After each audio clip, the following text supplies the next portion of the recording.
those who think they shouldn't be on LinkedIn, get on LinkedIn because Mm. you can be a pattern interrupt on that platform. Again, Ooh. as long as you're posting through the lens of work, and that's whatever your work is, you're allowed on this platform. Welcome to Podcast Coaching for Kingdom Entrepreneurs. I'm Kristin Fields Chadwick, your podcast coach on this transformative podcasting journey.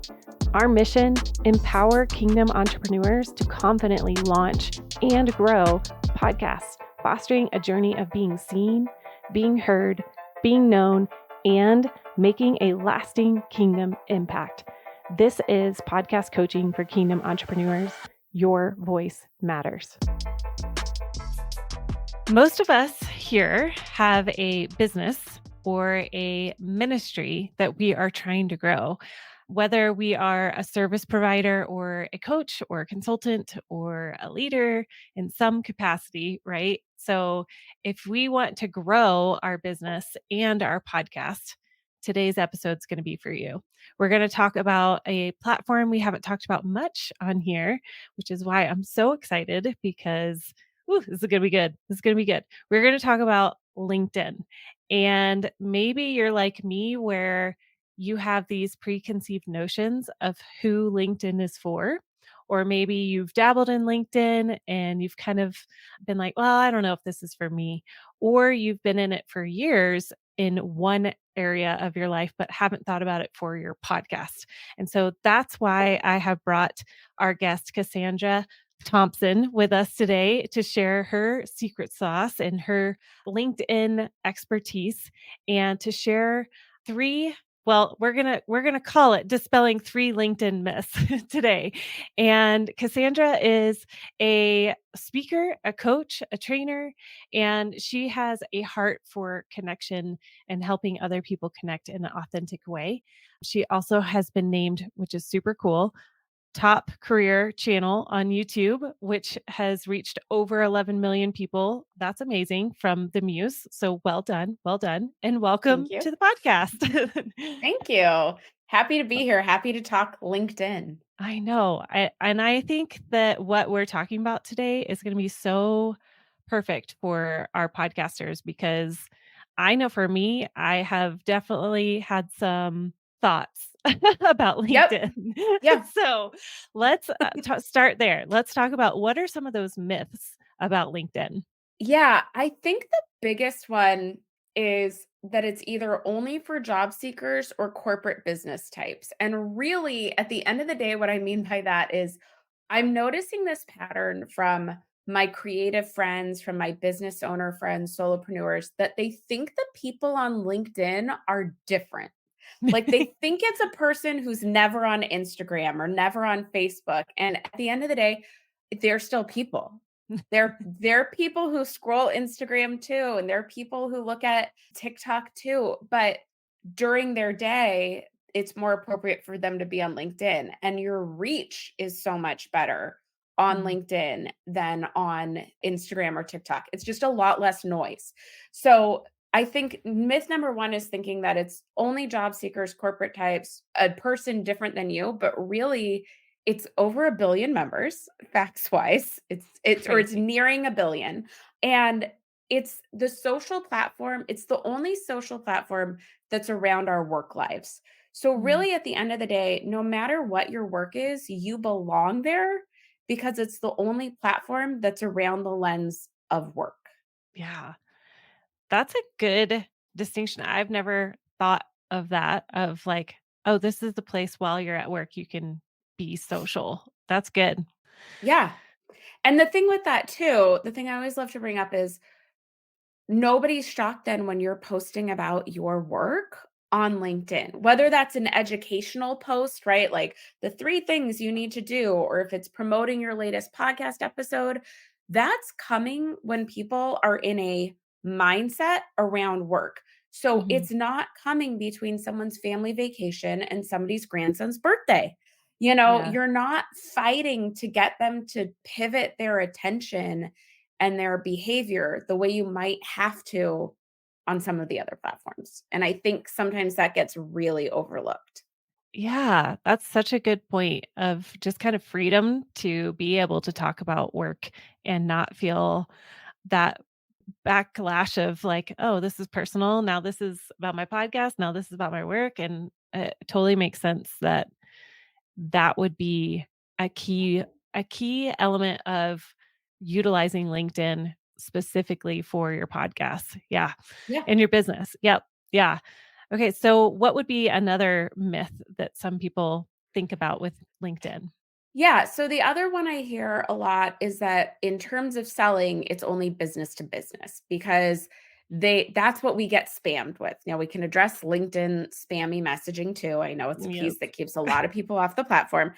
Those people are not the rule on LinkedIn. What I have found is the people who are spamming in your messages and you're getting emails from them where they're cold pitching you immediately, those people only use that feature. Whereas majority of people are in it as a social platform. And so if you can ignore that part and be part of your feed and actual Mm, connections with people, it's a very different platform. But the myth is that because of those spammy messages where it's, let me sell you on my social media marketing services or how to get 10,000 new leads in a day, all those things. mhm. I think people think LinkedIn is only for B2B and they forget again, Joe Blow is on this platform. Like it is B2C. So whether you are B2B or B2C, like I love to say for, wedding planners, who is sitting in their office dreaming about their wedding? I know because I've sat next to them Oh, before. yes. Engaged corporate girlies who are like,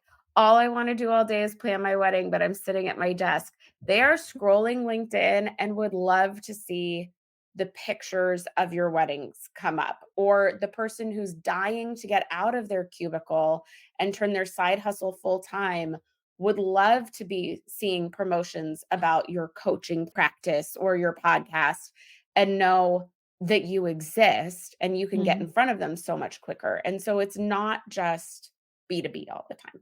Yeah, it almost reminds me of the water cooler concept of like, the old days of corporate world when you needed a break and you needed to go and chat with somebody. It was, "Hey, come meet me at the water cooler." It's almost like permission to be the water cooler conversation in the midst of your work. Totally. Yes, like, that's why so one of my passions is helping I say creative entrepreneurs, but really it's creative entrepreneurs, solopreneurs, those who think they shouldn't be on LinkedIn, get on LinkedIn because Mm. you can be a pattern interrupt on that platform. Again, Ooh, as long as you're posting through the lens of work, and that's whatever your work is, you're allowed on this platform. And so if your work is floral arranging, you are a pattern interrupt on LinkedIn. When I see pictures or a quick video on how you took all these different flowers and put them in a beautiful bouquet, or you are a pattern interrupt if you're a fitness trainer and you have a post that shows me 3 stretches I can do at my desk in the day. Like mm, you are that break, but on other platforms, it wouldn't feel that way. But on yeah. LinkedIn, you're gonna stop the scroll. Ooh. And so you're right, it is that water cooler moment. Yes. Oh, I love that, the pattern interrupt. I wanna be a pattern interrupt. So, Yeah. yeah, just a little like, "Wait, what? How do I do this? Oh, this is interesting, a fun fact." I love that. Okay, so we've got the 2 myths already debunked. Now number 3, what would be the 3rd myth about LinkedIn? That it's stuffy and formal. I get this a Mm, lot that like, "Oh, it's really stuffy and formal." And of course, if you're in something like finance or law or oil and gas, right? Like mm, something like that. Yeah, it's gonna be very corporatey, very stuffy. But again, it's whoever you are. We are still people showing up as people, talking to other people. And so if your brand is very personal, very relatable, that should shine through on LinkedIn and you will be a breath of fresh air. Are you mhm. kidding? Like people are dying for someone to talk to them like a person on LinkedIn and not talk to them in a corporate stuffy way. Now, I will say the one caveat on this, because I hear a lot from people, so I just want to like address it up front. I think a lot of people get intimidated by the people on LinkedIn, like, "Oh, but my old coworkers are on there," or "My former boss," or "If there's executives I could show up in front of," etcetera.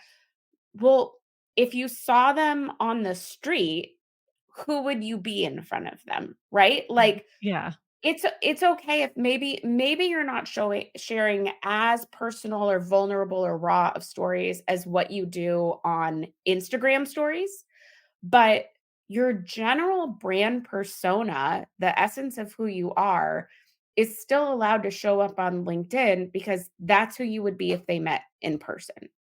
At Yeah. least it should be, right? You should be Right. consistent. Yes. So, if you're super funny and bright and use hot pink all the time, do it because that's Mhm, who you are. mhm. Again, as long as that's what your work life looks like, it's totally valid. So, it doesn't have to be stuffy just because that's what you tend to see.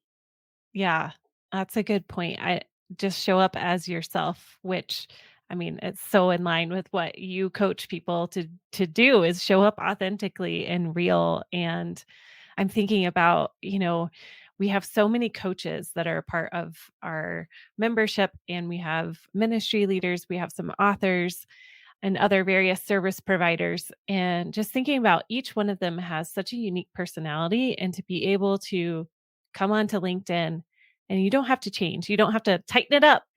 Let's button it up and be robots of this is my podcast. Hope you listen.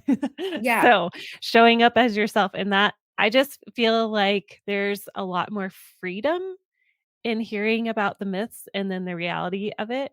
And it's for me, like you were talking to me because LinkedIn has been one of those very much seeing, like my husband is a financial advisor and he uses okay. LinkedIn. So I see his posts and I'm like, "Oh lordy.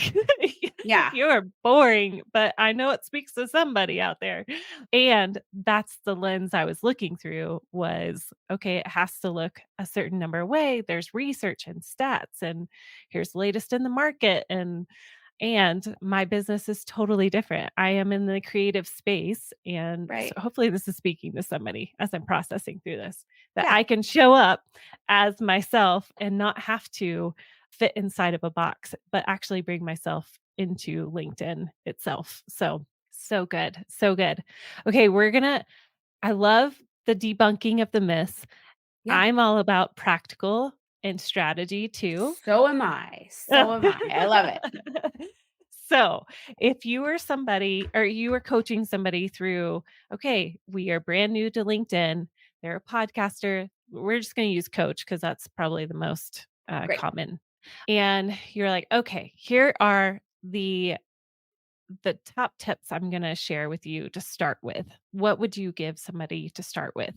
Yeah. So first, you want to have a really strong profile. Now, that can be a lot of things. So we're just going to hit like a couple of key ones to do immediately. So, first off, you want a great profile picture. Make it consistent with your picture on other platforms, but it needs to be pretty tight. Like it's a circle, right? And your head needs to fill the majority of that circle. People who use a picture where they're really far back or like there's or they have light hair and the background's light so nothing stands out, that's going to be really hard to identify you when you're a teeny tiny circle that shows up on the right hand side as a suggested connection. So even for mine, the picture I used, I had to get rid of the background and I put an orange background so that my face would pop from the Mm, background. So just making sure that you're really making it a recognizable photo of, oh, like that if I just saw your photo, I could go, oh, that's Kristen. mhm, Like that's what you want people to do. Then with your photo and your name always comes what's called your headline. So when you go into LinkedIn or when you went into it in 2006 and college made you do it as an assignment, it defaults to your title at the company you work for, or if you did it in college, your major at the mhm. school you went to. So we want to change that. This is prime real estate for a couple of reasons. One, your headline is SEO friendly. Mm, So interesting. don't get cute, don't get clever. We need keywords that we get found and put in the right boxes. Okay. The other reason it's really important is because, like I said, your headline comes with you everywhere. So when I do a search on LinkedIn for a person, when the results come up, I see their name, their photo, and their headline. When I show up in suggested for somebody else, they see my name, my photo, Mm. and my headline. So that headline needs to be very clear on who you are so that it intrigues me to click and learn more about you on your profile. So the basic way to do this is start with your main title, right? A specific title, just because that's going to show up first. Then you can do, I'm a big fan of the vertical line, then do the vertical line, and it can be, I help blank, right? Who do you serve? Do what's the result they get? What's the transformation they get? After that, you if utilize all the characters, you might do another vertical line and put maybe there's some keywords, like some skills that you're really good at. So mine in the career coaching space said job interviews, LinkedIn, and career change, something like that, right? Like these were kind of Mhm. specialties. So you just really want to play with that section. So if you're a business coach, what kind of business coach are you? Business coach helping side hustlers turn full-time six-figure entrepreneurs. Make it specific and then, yeah, just who do you serve? What do you help them do? That's the base. Now, this is where I like to remind everyone, like, done is better than perfect. You get Yes. to change it if it doesn't work. I have seen people sit on this section for way too long because they're like, "Oh, I don't know if it's right. Oh, I don't know if this is the thing I should do." Y'all, take 15 minutes, sit down and write some things. Throw it in Chat GPT if you want and say, give me 7 other versions and play with those. And then put something in that box. You can change it in 2 days if you don't like it. You can change it in 3 weeks if you don't like it. Like it's okay, but put something out there. Also, LinkedIn will start giving you results in your email. So honestly, check your LinkedIn emails. When LinkedIn Mhm. sends you emails, open those suckers up because unlike a lot of others that are really just promotional, LinkedIn will email you and say, "Hey, these are the searches you showed up in this week." Well, you're going to know how your headline's working based off how those searches are showing up. When it says I showed up for people looking for a speaker, I go, "Oh, okay, my headline's doing the right thing." When it says I'm showing up for someone who was searching for someone in like medical devices, something went wrong, right? And so it'll start giving you clues, but you have to put yourself out there to start getting those clues. So those are two key places, like your photo and your headline are really important to start with. Like I said, Okay. there's a ton in that profile section that we could go over, but those are two places to get started. I did think of one other that I have to bring up, Kristen. We have to Yes. backtrack slightly. Your LinkedIn URL should be customized.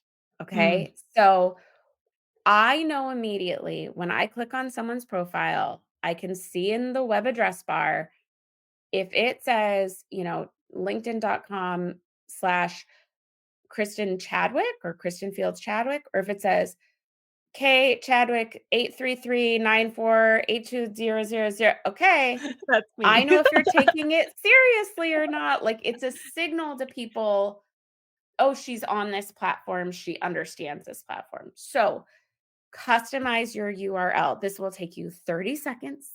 Go customize it as long as you're not driving, go customize it right now.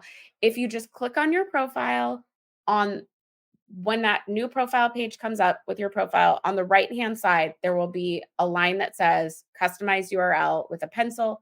Click on the pencil and you can change it right there. Okay. So you want to do that. That immediately, if you don't touch your LinkedIn for next year, which I hope is not the case, but if you don't touch your LinkedIn from this point on, at least doing that is going to be like a subconscious signal to people that you are on this platform in some way. You didn't set it and forget it. Yeah. Oh, Okay, that's huge right there. Good, great beginning strategies, and I have homework to do. My podcasters have homework to do, and this is so good. Okay, so I'm going to ask, do you know the difference between the paid and the free? Like, what's the Yes. difference with that? Okay. Okay. So there's okay, this is a hard one. Yes, I do. It gets complicated because LinkedIn has different levels of paid. Okay. There's there's a job seeker one, which is the basic one. Then there's a premium business one, and then there's sales navigator. Here's what I'm going to tell you. And I've got two coaching clients right now. They're like, okay, you're right. I'm going to go cancel my sales navigator thing. If you are not using LinkedIn free to the full extent of what it can do, we have no need to worry about the paid features That's good. because you have not exhausted all your resources. I am a huge fan of exhausting all your resources. And in all honesty, so this is what Sales Navigator is great for. It is great for creating lists of clients, potential leads, creating different forms based or like different lists of people based on different strategies and seeing how active they are on the platform, etc. What I have learned, and this is I've worked with some other social media platforms too. What I've learned is people think if they pay, they fast track results. And that Mm, is not the case. If you are not fully optimizing your profile, if you are not commenting and being active on LinkedIn or posting on LinkedIn, having those lists is going to turn you in to those spammy people that you don't like because like I mhm. said before, they're not active in any other part of the platform and so it's actually not going to grow your business. Okay. So become a LinkedIn maverick with the free pieces and then slowly you'll upgrade. So I'll give you an example of this. LinkedIn, I really hope this changes, but as of this recording, LinkedIn has done this weird thing where if you want to connect with people, right? The foundation of why this platform exists. If you Mhm. want to connect with people that you don't know, it's a best practice to send a note with your Yes. invite. They now limit you to 10 a month, which makes no sense. I'm very outspoken on this. It's like this, but this is what you created this platform for, and now you're hindering us. Now, grant, and the funny part is it's because of the spammy people, but I'm like, but the spammy people pay for Navigator, so they get to do this. They don't have a limit. They're still going to do it. So you're only Mhm. hurting the people who genuinely want to connect. So because I'm a person who actually uses LinkedIn to connect with new people that I don't know as well. Maybe I've read a book, a podcast, and I want to connect with them, and I do more than 10. I'm now paying for that middle that middle payment plan, not the job seeker, not sales navigator. There's like a they change the name all the time. That's why I forget it. Okay. It's like Okay. business premium. So I'm now paying for that to reach out to more people. But Okay. that's because I have exhausted everything else. Okay. That's so good. Just the distinctions between really utilizing your free, and then once you have done that, then move up to the next level, whatever it's Yeah. called. Yeah, that's good. Okay. Yeah, I just wanted to ask that because I know I've wondered what the difference was, but I think it segues great into if number 1, it's just getting active on the platform after you've set up your profile, your URL, your headline underneath all of that. So now it's about posting. It's about connecting with people. So I know you have a free resource on ideas. So you can talk about that and then also we'll talk about that and then I'm going to ask you more questions specifically for podcasters. Yeah. And yeah, just to go back to it for a second, like you were totally the sales navigator question is one of the first questions all the time. So you were, and they hit you with it immediately. Like, Uh-huh. so it was a great question to bring up. But yes, everybody save your money. It's very expensive. Don't do it until you actually need it. So, in terms of posting on LinkedIn, and I'll give some ideas in a second, but my first thing is going back to some of the myths we talked about, LinkedIn is a little different and it can take a little bit to find your footing. So I need you to just build the habit first, or I would encourage you to just build the habit first of getting on the platform. We do not need to post anything right away. Like, Mm. put the LinkedIn app on your phone. And I always joke, make it part of your social media rotation. Like, come on, let's all be real. We get up in the morning. We know we're not supposed to be on our phones. What do we do? I do. I get on my phone. I open Instagram. Then I open Facebook. Then I open LinkedIn. Then I check my email. Then I open Instagram. Then I close Instagram and then open it again. Is this just me? Like the amount of times I've opened it, closed it, opened something, I go back on my email 7 times and I go, what did you just do? Right. So that's a different convo for another day of breaking up with our phones. But add LinkedIn into that social media rotation that you're just going to open it and scroll a little bit just to see what kind of things people are posting. You Mhm, will start to see patterns in the way people post on LinkedIn. It doesn't mean you have to follow them. And some have luckily gone by the wayside. Like LinkedIn 2020 was like, I give 2 lines of text, then a space break, then 2 more lines of text. Like everything was these 22-line couplets down a page. It was a very specific way of writing. Some of that has gone away, which is nice. But you'll just start to see kind of the ideas of what people are doing that I like to think of it as like we're not going to dive off the high dive and put a post on LinkedIn our first day. We're going to be that person who stands on the first step in the shallow end and just kind of gets used to the water. And then we go down one more step. And going down one more step to me is LinkedIn's going to prompt you and say, it's somebody's birthday. mhm. Wish them happy birthday. Like it's so and so got a new job, right? Like you see that in a post, somebody announcing they got a new job. Write congratulations. LinkedIn will write it for you. Add an emoji of the confetti after it. Like just start getting used to it. So Mhm, I think that's going to help in it not feeling overwhelming. I mean, it really is. It's more so equated to Facebook than Instagram, I'd say, in that way, because it is a community. It is a place where a lot is going on that's not just visually driven. There's mhm. conversations going on in the comments, etc. And so it's essentially getting used to a new neighborhood. And Yeah. so just get used to it for a couple of days, get your feet wet. Then, in terms of posting, you can post anything on LinkedIn as long as it's through the lens of work. So, the thing that you post on Instagram or on Facebook, you can post it on LinkedIn. You're not going to use as many hashtags, use like 3 to 5, but you can post it. The other thing to know is that you can still have fun over there. Like Mm, it doesn't have to all be promotional. It doesn't all have to be educational. I do post sometimes just for engagement's sake. So getting to know people in the audience, again, anything through the lens of work. So for a long time, this was years ago, and I need to bring this back. I'm going to bring it back. Uh, I used to have, I created my own hashtag, which this doesn't really, the hashtag part doesn't matter anymore, but it was called Work Fun Friday. And I would just ask questions to the audience, to like my feed around work life that are simple things that people could answer. So, what's your go to place for takeout lunch during your workday? What's your favorite podcast to listen to on your commute? Things that are just part of our lives in conjunction mhm. to our work. And so the one that got the most engagement is hilarious. It was, what is your go-to pen? Of Everybody course. feels very strongly Yep. about their pen, right? Uh-huh. Like I love an ink toy from Papermate. Yep. Kristin's Yep. showing hers now too. Like we all, it is a weird thing. I brought this up on another podcast and the person was like, I didn't realize how strong I felt about pens until you just said it. Everybody has a go-to pen and they know Yep. why they love it. But Mhm. what an easy thing for people to respond to. Yeah. It doesn't feel big and weighty because something to remember is you're not the only person who feels pressure on LinkedIn.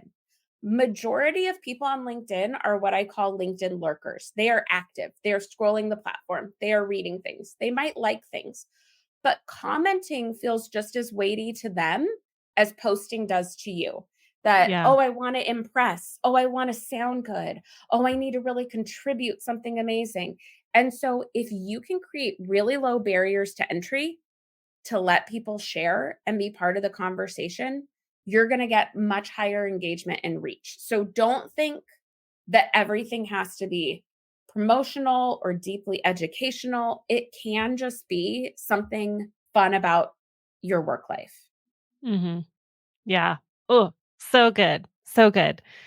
All right. So as I'm thinking of if we have a podcaster who wants Yep. to promote their podcast, create Yeah. engagement with the community, what would you suggest? Like, I know your post on the pin was the most engaged, and I have found in my wee bit of dabbling in Yeah. LinkedIn that polls, for whatever Mhm. reason, that's my top one because it's three Yep. question or three answers. You just click on it. And so I'm curious, what would you suggest for a podcaster who's trying to grow their podcast? Which posts should they use, or how frequently, or is there a blog format or a or long form format or a short and simple? How would you direct them? Yeah. So you're right with polls. Polls do insane on reach, and there's a lot you can do with the information you get from polls. We won't go through all of it here, but do polls, but I will say do polls sparingly. So if you Okay, over poll, LinkedIn will like hold back because people interesting. real like a couple years ago, people realized like, oh my gosh, these get so much reach. And then other people's feeds were just filled with polls and they're like, this is not what I came here for. So LinkedIn has gotten more strategic. So as long as you're just using them strategically, you're Yeah. totally okay. But yes, they get crazy reach. So find things again with low barrier to entry, make voting easy. In fact, I just read a report yesterday that said keep it to 2. So stop Oh, doing interesting. 3, keep it to 2. Let people just go either or instead of if they think they have they just don't vote. So Yeah. keep it to 2. So polls are a great way. In terms of podcasting, so just like on any other platform, we don't want to only promote. So I would recommend, if you have a weekly podcast, of course, do one post a week that is about, hey, a new episode is out. Now on LinkedIn, one thing that's different is give me some takeaways that you cover. Don't Mm, just give me like, yeah, and in this, we're going to talk about these amazing things. Tune in to learn. Like, no, no, no. You have to cover them because these people might not have the time to go over and start listening right now. mm, And so you want to create value even if they don't get to go listen right this moment. okay. So it might feel counterintuitive, but give the takeaways and then say, if you want to dive deeper on each of these, go listen to the podcast. Now, a LinkedIn trick is you don't want to put a link in your post when you originally post it. So you're going to write the whole thing, have a picture with it. Graphics or image and post are the number one type of post on LinkedIn. Okay. So have an image and your post promoting the podcast. Don't put the link. You're going to post it. You're going to wait 3 seconds and then you're going to edit and you're going to add the link. Put it Interesting. back in the actual post. Don't put it as a comment, it gets suppressed. Just go back and re-edit. You might get dinged slightly for editing, but a lot less than you would if you'd put it in the original. So, that is like a super tactical I tip for love you. that. Um, so Like that is one sneaky. thing I would do. Yeah. And that's one thing I would do. And then the other thing is once a week, just have something that is more educational or story driven or behind the scenes or getting to know something that's not promotional at the end of the Mhm. day. Carousels do really well on LinkedIn. Again, polls, really just anything educational is going to do great. Just that it's not sales, go watch this, etc. all the time. Yeah. What about shorts or, like, short clips from the podcast? Yeah, I am not a fan of video on LinkedIn. They are trying. They have been trying since 2000, I would say 18, 19 to get video. They are trying to make fetch happen. They want video to be a thing on this platform. And it is just not in the user behavior on the platform. Now, even in a report I just read, it's like one of the lowest forms of reach the engagement can be high for the people who do see it, but it's really, really low reach, that it's Mm, not where I would be spending my time. The one caveat is if you are also a speaker. mm, I do think if you also are a speaker, if you're trying to get speaking engagements, even if it's not video of you speaking on a stage, it's video of you on a podcast or hosting your podcast, etc. There's something about, I would say, once a month, twice a month, putting one of those out there so that meeting planners, executives get a reminder of, oh, yeah, this person's good at this. This person can do this. But in terms of growing your audience, growing your reach, getting new podcast listeners, it's not going to move the needle the way a lot of easier to execute content styles will. yeah. Okay, that's a great answer to my question because I was trying to utilize the video forms that I've been creating on LinkedIn and have noticed it's very low. So, Yeah. yeah, that's good to know. All right, we're going to come back to the freebie that you have as we Yeah. kind of land the plane here. So, yeah, give us some examples of other than talking about the podcast, that one promo a week, and the other ideas of what else could we post. You have an excellent freebie for people that are listening today. Yeah, so I have just a list of it's a simple freebie for you. 20 ideas of things to post on LinkedIn. So when Love you it. were like, I don't know what else to do, what works on that platform, you can go to this list. It's questions anybody can answer. So I have that for you. And yeah, there's once you see that list, your eyes will start to be open of, oh yeah, there are a lot of things I have to share and could be helpful with on this platform. Yeah, I have looked at it and it's so helpful, especially for somebody who is in the business of content creating all the time, that it can feel like you almost freeze of like, oh gosh, I don't know what else to talk about. So it is really helpful, you guys. So be sure to check the link in the show notes and download that. Oh man, this has been so incredibly helpful. You can just tell that you have lived in this arena for a long time. And just the do's and the don'ts and the myth busting and just really helpful strategies for us as kingdom entrepreneurs, as podcasters. This is helpful for anyone who is wanting to jump into the LinkedIn area of life. So, yeah, where else can people find you? Yes. So you can find me on LinkedIn. It's Obviously. linkedin.com/Cass Thompson. And Okay. then I am on Instagram. Y'all, I love Instagram too. I love stories. I love getting in DMs there. That's more the behind the scenes of me. So that is at hello Cass Thompson. And then my website's cassthompson.com. Awesome. Well, thank you so much for everything. This is so helpful. Again, thank you. Thank you. This is helpful for me and for our audience too. So I appreciate you. Thank you. Thanks for having me, Kristen. Of course. Thanks for listening to today's show. Hey, before you sign off, I wanted to invite you, because this was such a helpful interview with Cassandra Thompson, all about LinkedIn. Inside of our podcast membership, we are going to be doing a LinkedIn workshop where Cassandra is going to walk us through for an hour how to set up our LinkedIn, give us some feedback, and really just sharpen our LinkedIn workshopping tools to help grow and expand our podcast inside that space. So if you want in, come and check out the link below. As always, we would love to have you there. Take care. Thanks for listening today. Hey, I want you to know that there is an opportunity for you and I to connect. I would love to do that. Find a link below and we can schedule a one-on-one free 15-minute consultation. I want to hear, where are you in your podcasting journey and how can I help serve you and help you bring that kingdom impact dream into reality?